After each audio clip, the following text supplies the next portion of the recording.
Olá, pessoal. Estamos aqui no mais um episódio do Aproximando Ideias. Eu sou Gabriel Domingos, Managing Director da Vivo. E hoje vamos falar sobre um negócio bem legal, que é o agro. E para falar de agro, trouxemos uma especialista, que é a Mariana Caetano. Obrigado, Mariana. Seja bem-vinda. Obrigada.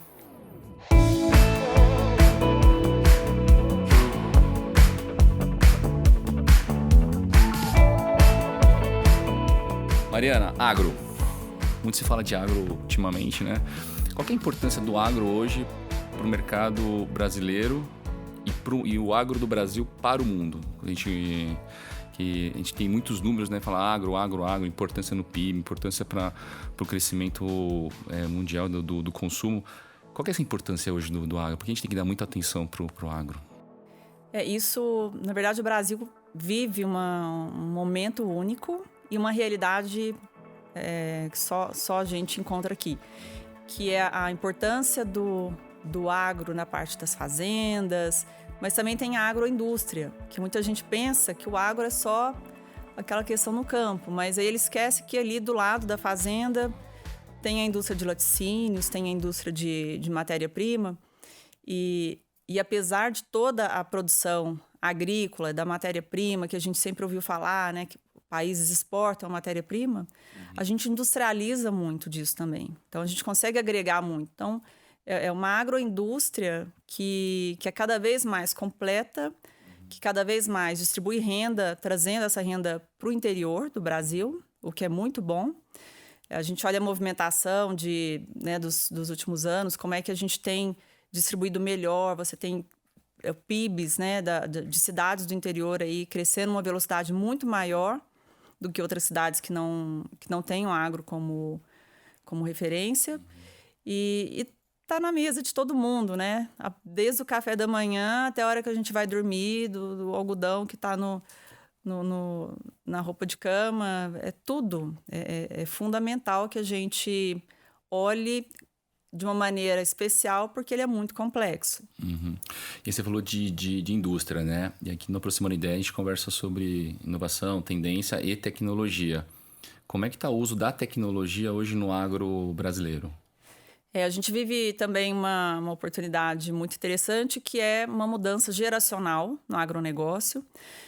Você tem no mundo todo um movimento de envelhecimento dos produtores rurais, e no Brasil ele é o oposto. Você tem um produtor rural cada vez mais jovem, que estuda e volta para a fazenda, porque é um negócio interessante para ele, que vale voltar.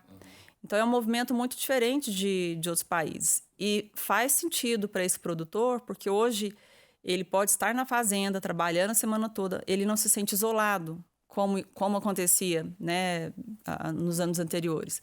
E isso tudo é pela importância aí das conexões. Hoje ele consegue estudar de uma fazenda, as pessoas podem ter uma vida muito próxima do que se faz na cidade, por tudo que a tecnologia tem trazido. Você está dizendo que ele pode fazer o que gosta. Exatamente. Porque não precisa sair da fazenda e ir para a cidade estudar e fazer uma carreira na cidade. Ele pode já estudar na fazenda e fazer dessa fazenda o seu negócio, o seu business, né? Isso, porque antes ele tinha que, né, o pai às vezes tinha fazenda, ganhava dinheiro, mandava o filho para a faculdade, ele ia embora fazer outra carreira. Hoje, para ele tem essa raiz com o campo, ele volta para a cidade, ele tem uma vida que ele consegue passear quando ele quer, ele consegue ver o que está acontecendo no mundo, ele não se sente isolado, e tudo isso com a ajuda de tecnologia, e traz uma qualidade de vida muito melhor para as propriedades. Você traz maior possibilidade de estudo e tecnificação, né, nas propriedades também, já que você tem diversas empresas, startups aí que trazem educação com linguagem para o campo também, inclusive. Então, tem muita coisa. Você falou de startups, né? Tem um número aí que acho que tem 300 startups voltadas para o agro no Brasil. E quando a gente fala para o produtor, que tamanho de produtor você está falando? É o pequenininho ali que produz seu pé de alface e tem uma galinha, sei lá, se é chácara ou vai por hectares, grandes fazendeiros. Como é que está o uso da adoção da tecnologia de acordo com o tamanho da produção ou do produtor? Está acessível? Quando a gente fala de agro brasileiro, é um universo. Uhum. E você tem desde esse produtor familiar, que é moderno, você tem produtor familiar que é informal, mas você tem produtores pequenos que são muito modernos. Então, você tem startups que ajudam a trazer... outro dia eu estava no Ceará e uma empreendedora amiga minha falou assim, nossa, a minha empresa traz produtos desse produtor, dessa cidade no Ceará, para o supermercado aqui em São Paulo, com código de barras e QR Code, com a cara dele estampando o produto, com valor agregado, ele tem uma renda melhor, o supermercado também faz um trabalho de conexão direta para agricultores pequenos. Até o uso de sensores em grandes máquinas, nas grandes propriedades. Então, quando a gente pensa em oportunidades de ganhos de conexão, de ganhos de renda, distribuição de renda, é do pequeno ao grande. Ao grande. Você falou de sensores, né? Sensores para tratores. Tratores, colheitadeiras. Na verdade... Autônomas? Na verdade, assim, as fazendas hoje, quando a gente fala, né, a mão de obra para o campo, ela vai ficando cada vez mais rara porque trabalhar embaixo do sol, sem proteção. Então, os empregos no campo, eles estão mudando muito. Eles exigem um conhecimento diferente dos operadores de campo. E, às vezes, algumas atividades que eram muito operacionais, hoje estão sendo feitas por sensores. Desde fazer a captação de quanto choveu, ao invés da pessoa ter que ir lá olhar o pluviômetro, o sensor já está coletando, já manda os dados para a central, para o escritório. Ninguém precisa ficar dando volta de moto, procurando os pluviômetros. As colheitadeiras, né, você consegue fazer uma projeção de tempo que você vai gastar para colher, de produtividade antes da hora, e aí você consegue planejar a sua venda futura da sua safra, tudo porque ela tem usado sensores, e aí você acompanha aquilo lá em tempo real. Porque, geralmente, o agronegócio, ele sempre, sem a tecnologia, o olhar dele é muito para trás, é muito em cima de histórico. Uhum. E agora, no retrovisor ali, né? Então ele vai saber o que foi a colheita dele quase no final, quando ele beneficia a safra toda. Hoje ele consegue acompanhar as coisas em tempo real e ele consegue acompanhar a oscilação de preços, um melhor momento de venda, ele consegue tomar decisões em cima de dados mais assertivos, menos no feeling e mais no que está acontecendo de informação. Você falou de informação. O que é agricultura de precisão? A agricultura de precisão é um caminho sem volta, e quando a gente fala do sucesso do agro brasileiro, é muito por causa disso. Como o nome já fala, a agricultura de precisão é você otimizar todos os seus recursos e você aplicar de maneira mais eficiente. E por isso que, além de sermos um grande produtor, nós somos o maior produtor sustentável do mundo também. Porque, com o tempo, né, o que as universidades foram ensinando antigamente é que você jogava lá, você fazia uma conta média e jogava mesma quantidade de adubo para todas as áreas. Você tinha pouca referência do que você deveria aplicar para uma área diferente. Com a agricultura de precisão, você faz a análise de solo, você consegue ver qual área precisa de mais nutrientes, né? De repente, você está jogando a mesma equação para a área total, você está desperdiçando produto. Sim. Esse produto, muitas vezes, ele emite gases de efeito estufa. E hoje, com a agricultura de precisão, você vai fazendo essa distribuição pontualmente, você evita emissões desnecessárias, você não atrapalha o ecossistema, porque você não joga também alguns agroquímicos que poderiam eles controlam uma praga, mas tira outra praga de controle. Ao usar aquilo só que a planta está pedindo, você consegue manter um balanço, você consegue manter um equilíbrio melhor da sua fauna e flora, e é uma produção mais sustentável, né? O seu custo fica mais baixo. Você falou dando esse exemplo, eu estou imaginando a pessoa indo no campo e fazendo a medição. Para um pequeno produtor, tranquilo, vou lá e faço. Agora, para uma grande fazenda, como é que ele faz? É com uso de drone? Ou avião? Como é que faz? Esse ainda é um dos grandes dilemas, e às vezes quando a gente fala de inovação, e hoje, né, o assunto de carbono também, aí todo mundo quer saber, mas como é que você faz com essa parte de ter que ir no campo e fazer uma coleta de amostra? Coleta de solo ainda tem que ir lá, você tem que tirar uma profundidade específica, você tem equipamentos específicos, não tem jeito, você ainda precisa ir lá. Tá.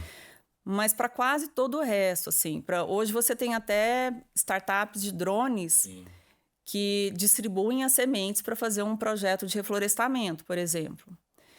Os drones hoje, nas grandes áreas, né, você consegue mapear uma área que precisa de um tratamento específico e você não precisa deslocar trator, você não precisa deslocar operador. Você consegue fazer uma operação inteligente, precisa, sem desperdiçar produto, sem prejudicar o meio ambiente. Então, todos esses ganhos... E antigamente, quando você não tinha esse controle, você nem sabia que você tinha esse desequilíbrio local. Acaba que aquele desequilíbrio, ele ia afetando a sua produção, você poderia perder uma área muito maior.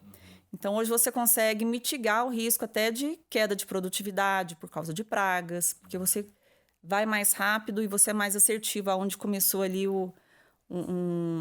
onde começou ali uma distribuição maior, né, de pragas, você já ataca direto no lugar, você não tem que ficar procurando e atacando a área total. É mais preciso, né? É muito mais preciso. Falando de precisão, eu vi uma matéria esses dias que tem uma fazenda no Piauí que por causa do 5G ele vai aumentar a produção em 20%.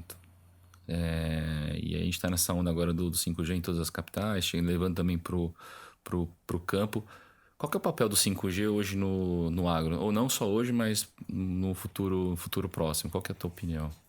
Eu até vou dar um exemplo que eu já fui agricultora e 2007, por ali, assim, não tinha conexão nenhuma, assim, você ia para uma fazenda, você ficava isolado, e aí essas ferramentas de tecnologia, de sensoriamento, nada disso é possível sem a questão dessas conexões.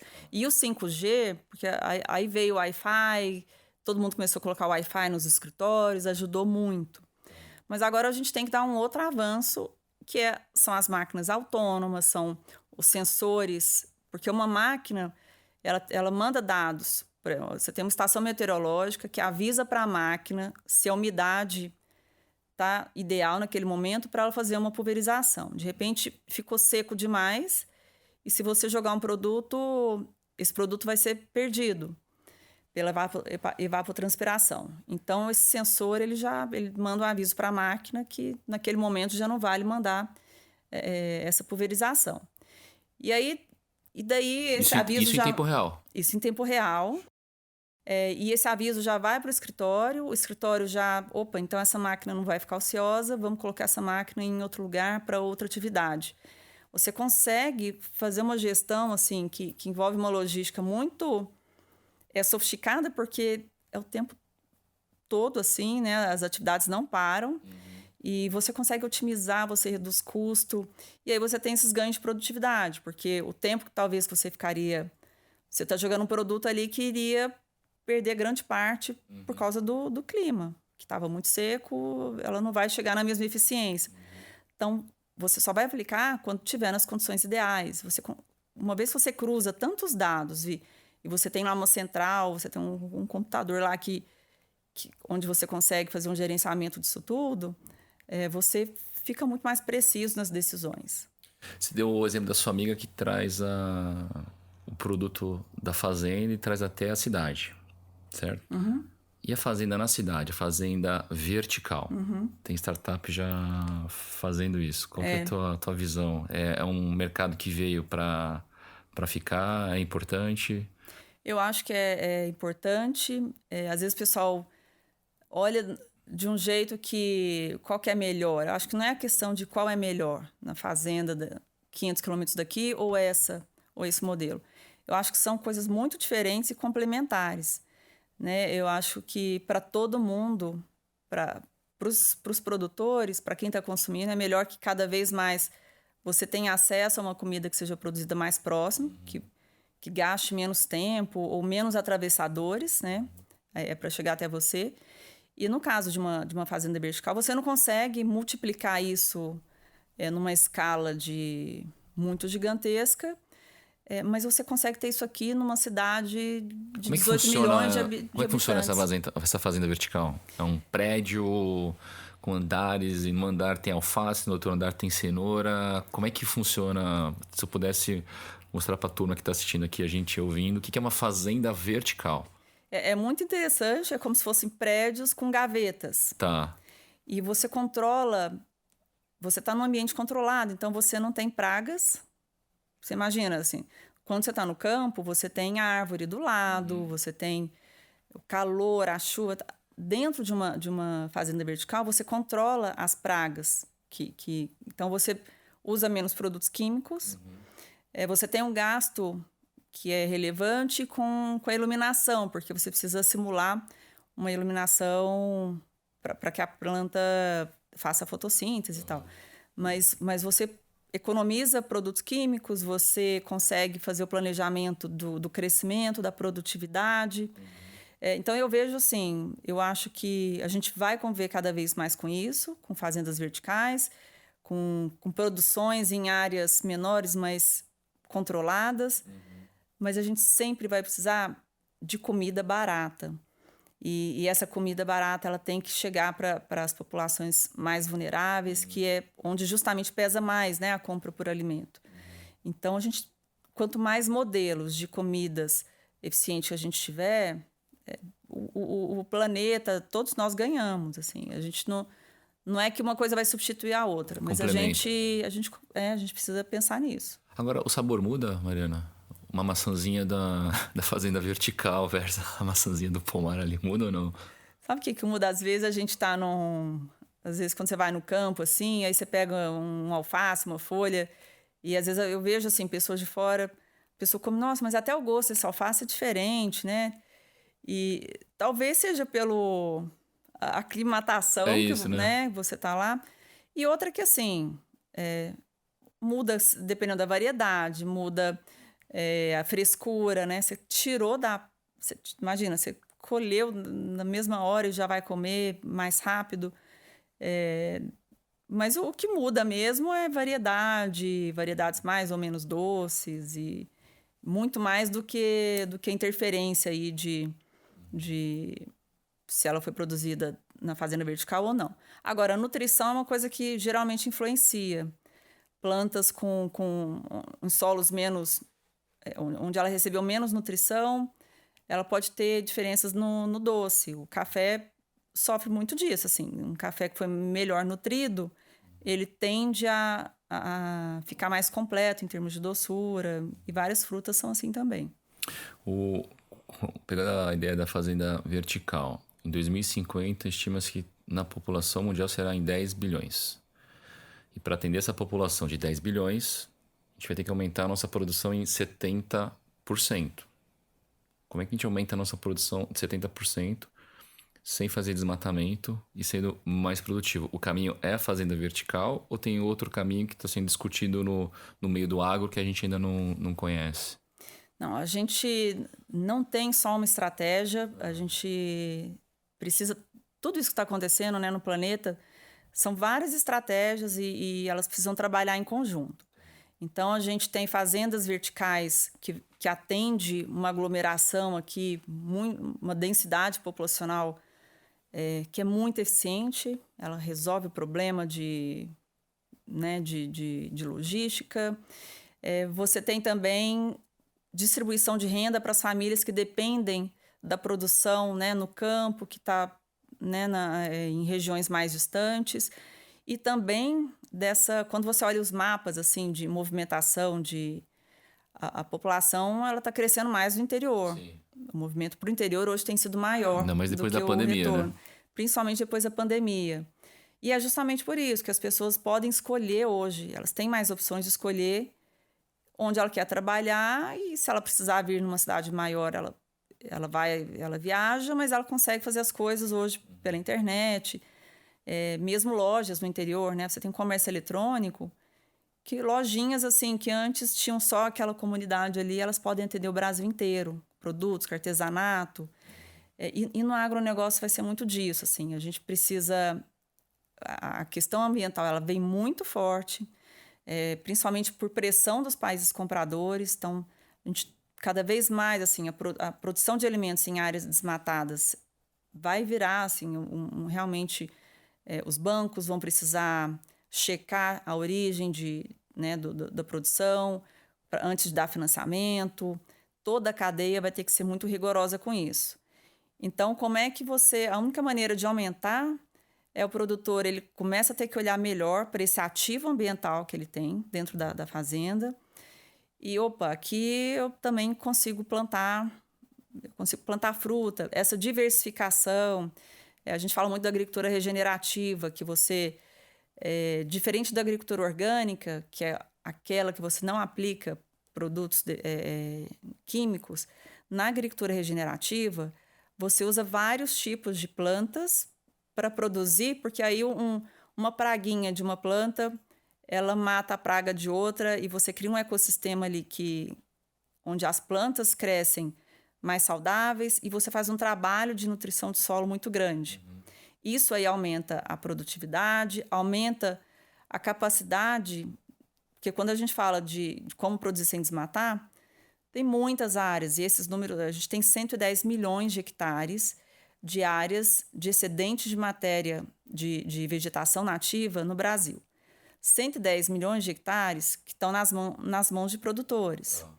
Legalmente, eles poderiam desmatar isso, de acordo com o Código Florestal, mas se eles têm essa área hoje, se eles têm algum incentivo hoje, como o banco só vai dar o financiamento para quem não desmatar, mesmo que seja legal desmatar aqui, ele começa a pensar em outras maneiras de produzir e otimizar a área dele, você consegue muito bem melhorar essa produtividade, aumentar a diversificação até de culturas que a gente poderia ter numa mesma propriedade, e aí você consegue produzir melhor. Mas tudo isso porque cada vez mais você tem dados que te trazem informações para tomada de decisões que dão embasamento até para dizer, não, eu não vou plantar mais só soja, eu vou aproveitar todas as áreas aqui. Quem tem pecuária consegue fazer uma pecuária com integração lavoura, floresta e pecuária,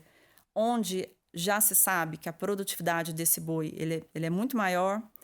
Esse boi hoje ele pode ser, você já tem até boi carbono zero, porque ao mesmo tempo que você tem as emissões do rebanho, você tem as florestas, você tem toda uma diversidade no entorno dele que sequestra esse carbono. Então, eu vejo o futuro e esse crescimento assim. Você falou de países compradores. Hoje o nosso maior comprador é a China? A China é o maior comprador disparado. O volume é muito impressionante, assim. E Europa também compra bastante, mas a Europa vem com regras mais rígidas agora de fornecimento. A China compra o que da gente? Tudo. Tudo? A China compra tudo. O maior se você olhar assim, o maior comprador de praticamente tudo. Eu gostaria de chegar na Europa e ver uma banana brasileira. Que não é. De outro país eu falo, pô, a banana brasileira é melhor. E não tem lá na Europa. Por fruta. Quê? Fruta, Aí a questão de resiliência do produtor, aí entram questões burocráticas. Exportar alimento é uma coisa complexa. Tá. Você contrata gente, tem que fazer uma vistoria no container para ver se não tem alguma praga. Vigilância sanitária, né? A parte sanitária é muito complexa. Então... E aí você falou do comprador saber a origem do produto. Em alguns episódios a gente discutiu aqui o uso de NFT, tokenização. Chegou isso no agro? Tem chegado, e esse projeto, por exemplo, né, onde um produtor do Ceará, um pequeno produtor do Ceará consegue ter o rosto dele, a história dele num QR Code na bandeja do supermercado em São Paulo, é um exemplo disso. É um exemplo onde a tecnologia ajuda a assegurar que essa rastreabilidade foi cumprida e qual que é o processo de todo esse alimento. A questão no café já se faz isso há algum tempo. A origem, você tem a primeira região com denominação de origem do mundo foi feita no Brasil de café, foi na região do do café da região do Cerrado Mineiro. Então, todo o café exportado, ele tem o QR Code. E lá, se eu chegar na Alemanha, você olha lá, você tem os dados da fazenda, o rostinho do produtor, qual que é a área, onde está localizado. E cada vez mais as pessoas querem saber de onde vem o alimento, como o alimento foi produzido, se as boas práticas foram implantadas, se ele tratou bem os funcionários. Até para a gente evitar, porque existem muitos diálogos controversos, assim, né? E quanto mais a gente consegue trazer transparência para o que o agro tem feito de bom, que é a massiva, é a grande maioria, mais as pessoas, né, que estão longe aí dessa realidade de saber como funciona uma fazenda, mais eles têm a oportunidade de aproximar, né? De aproximar, de entender por que ele tá... Por que o preço daquelas coisas até... Que muitas vezes chega num jornal, né? Os vilões da inflação são o tomate e tal. E aí o produtor tá lá, ele perdeu a produção toda, ainda ele tem que ouvir que o produto dele é o vilão, sendo que o preço dele subiu porque algum problema climático dizimou a produção dele. Então o produtor fica muito vulnerável no mercado. E para o consumidor é importante ele entender por que essa banana está tão cara agora, subiu tanto. É porque choveu tanto na região produtora que eles não produziram quase nada. Não produziu quase nada, o que chegou para o supermercado, ele chegou com preço mais alto. Então é importante também entender essas realidades do que o produtor vive. Aí se colocar um pouquinho no lugar do produtor, né? E produto orgânico. Como é que é a produção do orgânico versus a produção, vamos chamar, não orgânico? E normalmente o preço do orgânico é mais caro, né? É muito mais caro porque ele é muito mais custoso de produzir. Quando a gente fala de produção de uma fruta orgânica, né? E talvez alguém que tenha uma hortinha tal possa fazer um experimento, assim. Um produto onde você não colocou nutrientes químicos. Eu tentei plantar um morango, não nasceu nada. Eu tenho uma hortinha lá em casa. Morango é um super exemplo, assim. Agora, você imagina que às vezes você esperava colher uns 5 moranguinhos. Isso, não deu nada. Agora, um produtor onde a renda dele, a escola do filho dele vai ser paga com a produção do morango, ele tem que ter uma projeção do que ele vai colher, tem que ser muito... Ele tem que confiar naquilo. O orgânico, ele fica muito mais vulnerável, porque você não tem nada que mate aquelas pragas, quimicamente falando. Você tem alguns... Hoje, o que tem avançado muito são os produtos biológicos, e onde você faz um controle biológico, que não é químico, mas você usa, por exemplo, a joaninha para matar outras pragas. Então, você solta lá, tem uma empresa em Belo Horizonte, ela distribui as joaninhas, você compra as joaninhas, e você joga no seu jardim, assim, porque a joaninha acaba com outra praga que estava destruindo as suas frutas. Isso é um controle biológico. E isso é um mercado que tem evoluído demais. O Brasil é pioneiro nisso. Primeira vez que eu ouço essa de controle biológico. Eu acredito muito mais nessa linha de controle de agricultura regenerativa e uso de biológicos do que a agricultura orgânica. Porque a agricultura orgânica... você produz muito, muito menos.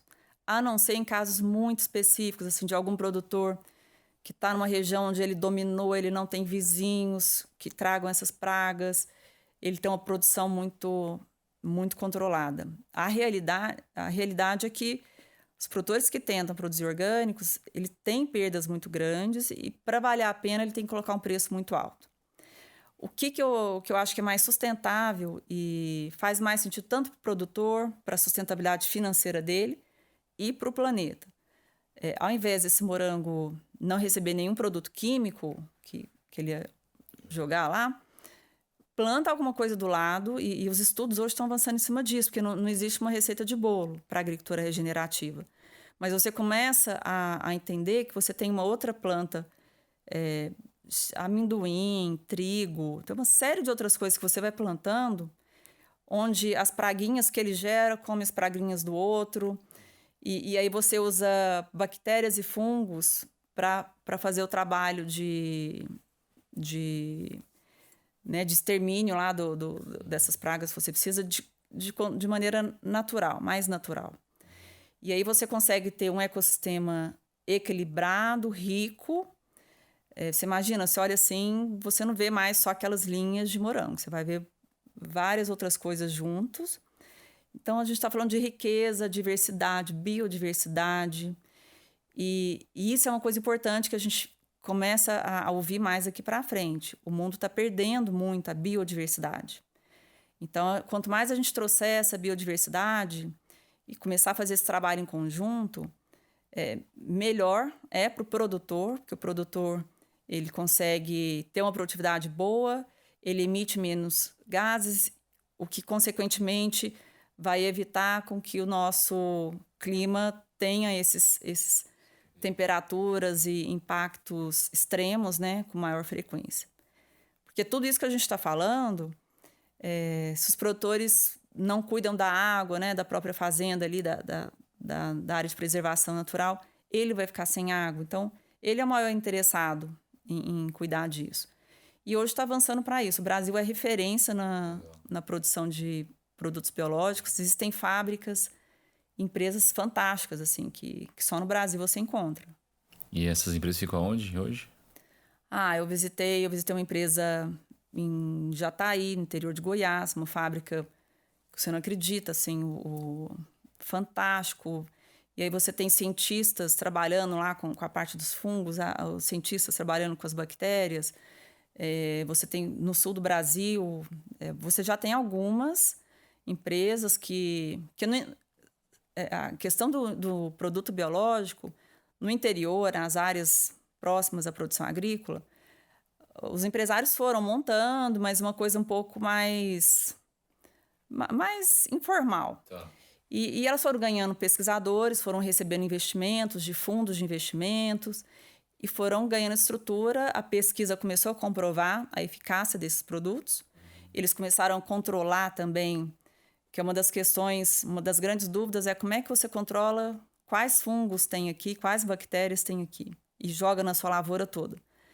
Então, hoje, com a tecnologia e a agilidade, né, da tecnologia, da fazenda para um laboratório, você consegue ter análises desses produtos e o produtor tem mais segurança de saber onde é que ele pode aplicar, o que é que ele está aplicando, com muito mais tranquilidade.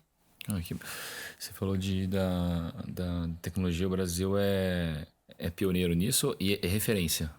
É referência, é pioneiro, até porque quando a gente fala de produtos biológicos e a realidade do Brasil, é uma agricultura tropical. Quando a Europa tem muitas... Vira e mexe, ela fala que o Brasil usa muitos produtos tal, X ou Y, mas a Europa, e quando a gente fala do hemisfério norte, eles têm um controle climático que a gente não tem. Neva em quase todas as regiões produtoras. Essa neve, ela mata uma série de pragas.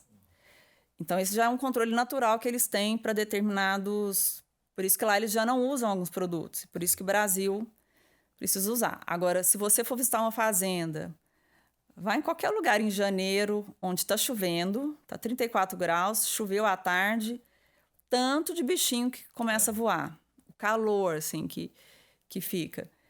Como é que você controla aquilo? Então, e você não tem esse ciclo de muito frio para matar, para quebrar esse ciclo das plantas. Então, a tecnologia que a gente usa, ela precisa ser criada aqui mesmo.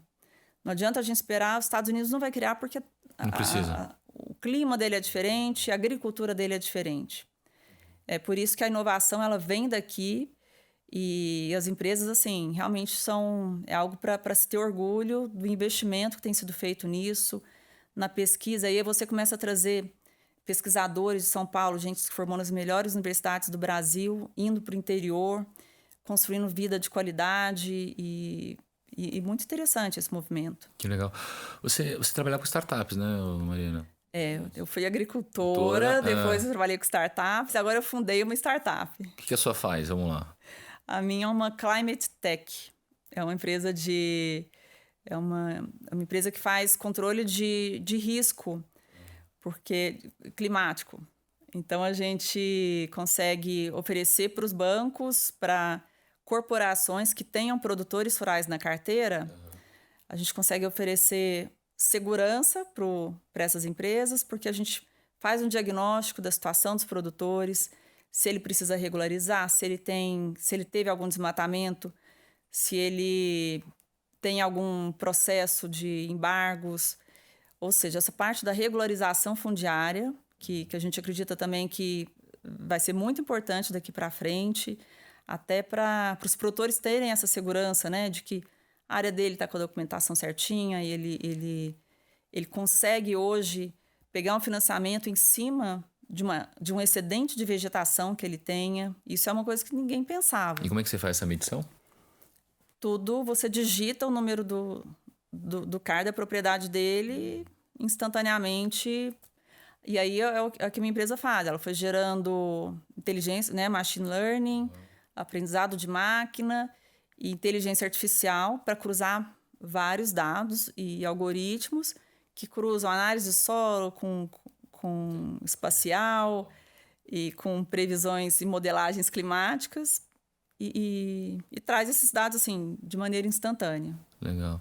E nesse mundo de startups, o que você acha que está faltando pro agro? Tem muito startupeiro que assiste a gente que gostaria de, sei lá, se puder pegar uma dor ou uma pro agro que é carente e falar, ó, vai por esse caminho que ainda não foi desbravado, vamos dizer assim. Tem alguma sugestão? Olha, tem iniciativas em quase todos os lados, mas as oportunidades são igualmente grandes, assim. Eu acho que educação é uma coisa...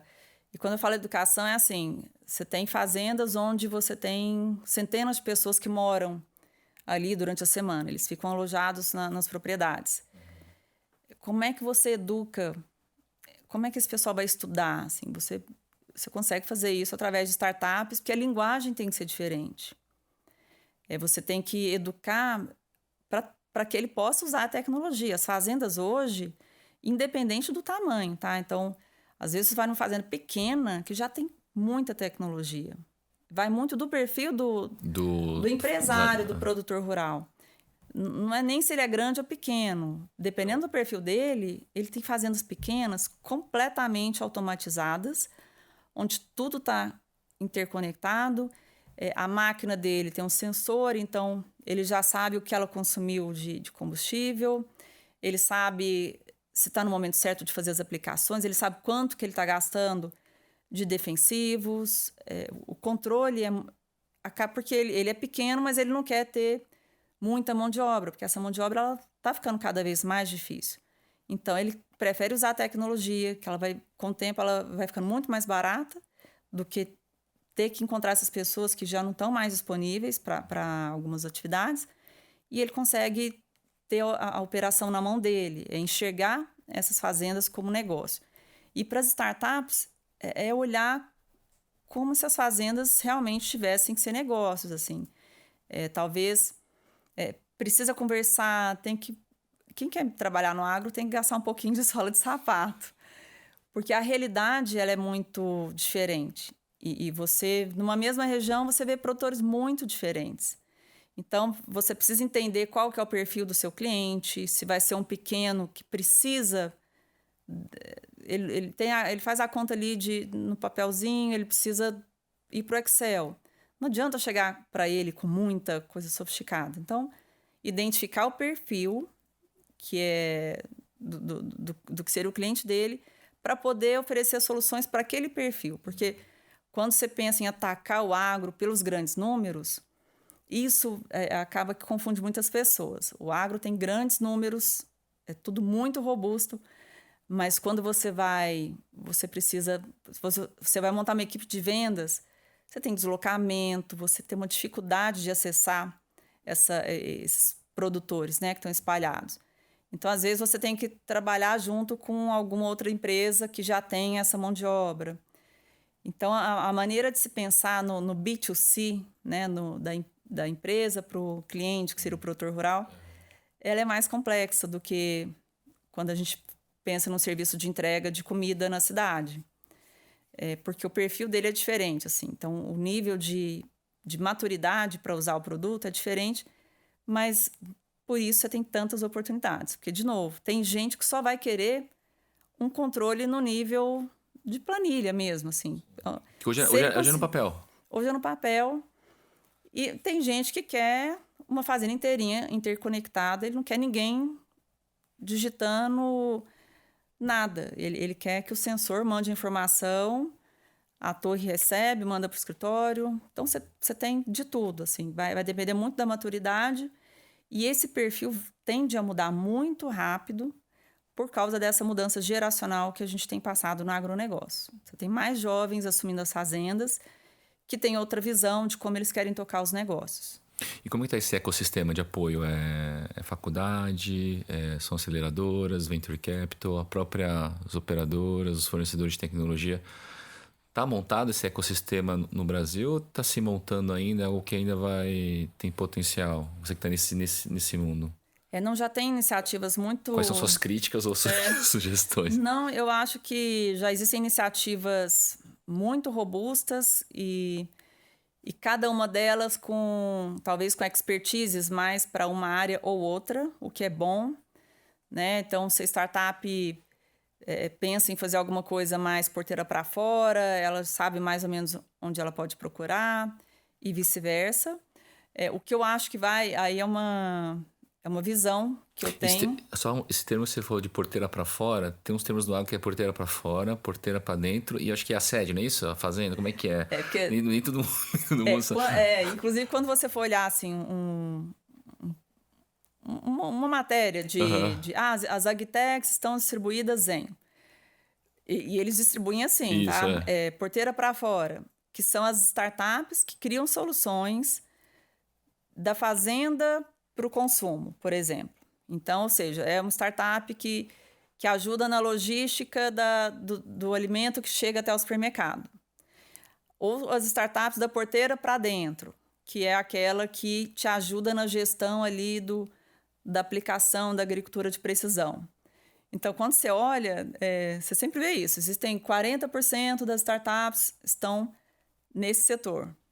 É até uma maneira formal de se classificar as startups.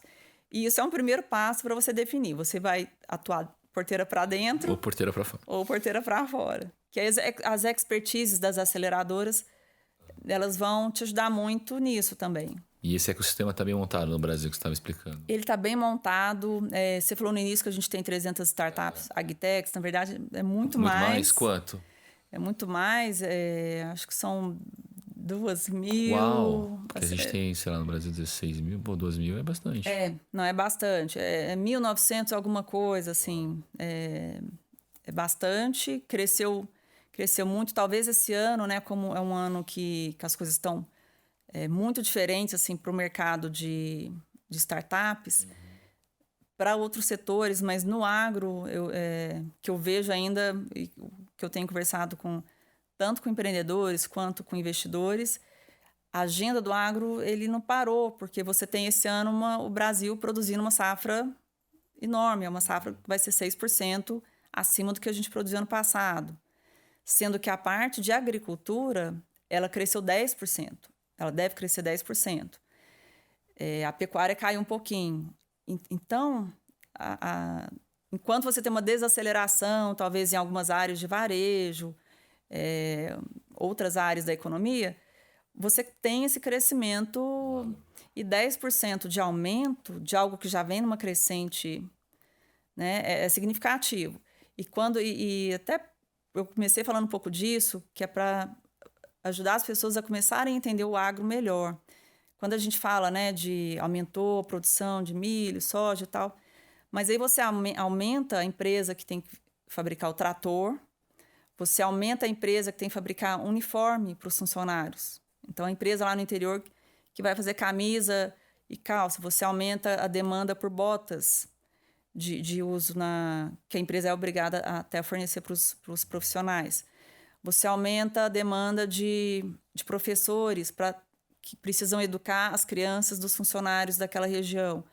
Então, quando a gente fala de crescimento, de PIB, de agro, é muita coisa que está envolvida assim, e esse crescimento ele acaba puxando vários outros setores que ninguém se dá conta no momento assim de pessoal, é a comida que está na nossa mesa, mas tem muitas outras coisas que você movimenta, desde as cidades onde tem um agro forte, O comércio, você vai no centro da cidade, ele é pujante, o pessoal vende roupa, vende sapato. Então, você tem esses empreendedores que podem ter seus negócios, né, nas cidades. Ele realmente ele ajuda muito nessa distribuição de renda. E é um setor que você falou que vai crescer 6%, mas não é um setor que representa 1% do PIB, né? É um setor que representa mais de 26% do PIB do Brasil. Então, é um número fantástico. E é um grande exemplo, porque ele